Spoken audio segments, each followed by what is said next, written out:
Pernah nggak sih kalian mikir, kenapa gaji kalian tiap tahun naik?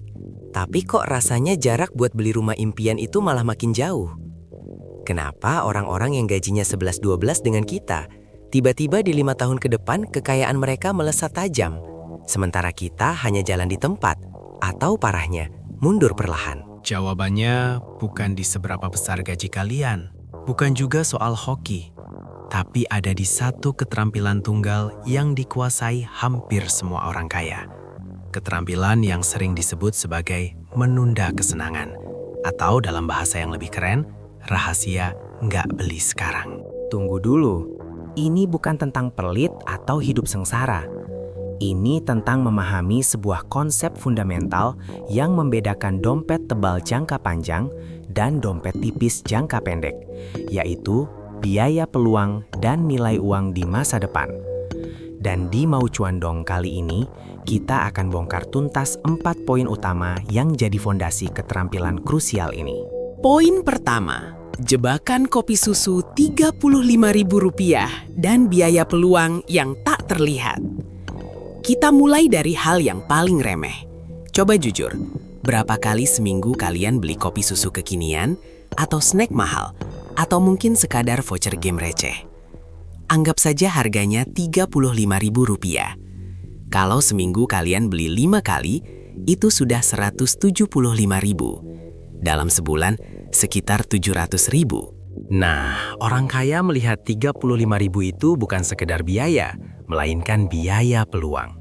Mereka nggak sedang menahan diri dari kopi, mereka sedang menahan diri dari hilangnya potensi aset.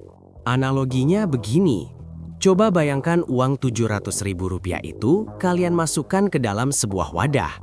Wadah ini bukan celengan biasa, tapi wadah yang bisa membesarkan dirinya sendiri. Dalam dunia ekonomi, ini disebut dengan kapitalisasi bunga berbunga atau compounding. Jika kalian rutin menginvestasikan Rp700.000 ini setiap bulan selama 10 tahun ke depan, dengan asumsi imbal hasil moderat 8% per tahun, tahu nggak berapa uang yang akan kalian miliki? Total dana yang kalian setorkan adalah Rp84 juta. Tapi dengan bunga berbunga, total nilai investasi kalian bisa tembus Rp128 juta. Artinya, hanya karena kalian menunda kesenangan Rp35.000 5 kali seminggu, kalian sudah menciptakan kekayaan pasif sebesar Rp44 juta dalam 10 tahun. Poin kedua, mengubah diri dari konsumen menjadi kapitalis sejati. Mindset orang kebanyakan adalah kerja keras, dapat gaji, lalu beli barang yang dia inginkan. Beli iPhone baru, beli mobil untuk gaya, beli baju branded. Semua ini disebut liabilitas atau kewajiban. Kenapa?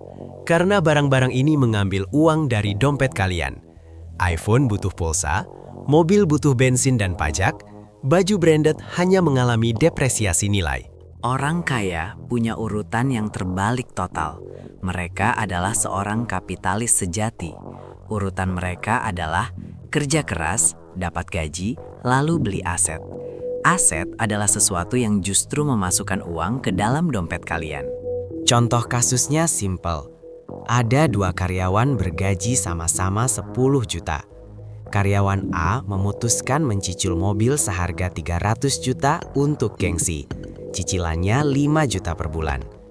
Karyawan B memutuskan menahan diri, menabung 5 juta per bulan, dan setelah terkumpul down payment, dia beli 1 unit studio apartemen kecil di pinggir kota. Apartemen itu dia sewakan dan menghasilkan cash flow bersih 2 juta per bulan. Poin ketiga, inflasi dan kenapa uang kita seperti es batu. Konsep ekonomi sering terdengar rumit, tapi coba bayangkan inflasi seperti ini.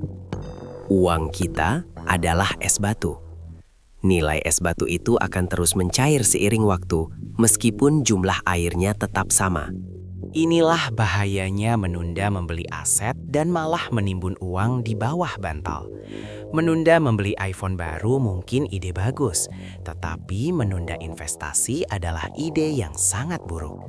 Karena jika kalian hanya menyimpan uang di rekening bank biasa yang bunganya kurang dari 1% per tahun, secara teknis kalian sedang miskin 4% per tahun. Poin keempat, The Power of the Big First Decision. Keterampilan menunda kesenangan itu bukan tentang menahan 10.000 sehari. Itu tentang menahan diri dari keputusan finansial besar yang akan mengikat kita selama bertahun-tahun. Ambil contoh milenial yang baru lulus kuliah. Keputusan besarnya bukan kopi susu, tapi adalah cicilan motor baru atau cicilan mobil pribadi. Di Indonesia, rata-rata cicilan mobil/motor baru bisa memakan 30-40% dari total penghasilan UMR. Sekali kalian terikat dengan cicilan ini selama 5 tahun, 30-40% potensi investasi kalian di masa depan itu sudah hilang total. Kesimpulan, dompet tebal bukan soal gaji, tapi soal jeda. Jadi, satu keterampilan yang dikuasai orang kaya itu adalah keterampilan menciptakan jeda. Jeda antara keinginan membeli sesuatu hari ini dengan tindakan membeli sesuatu hari ini.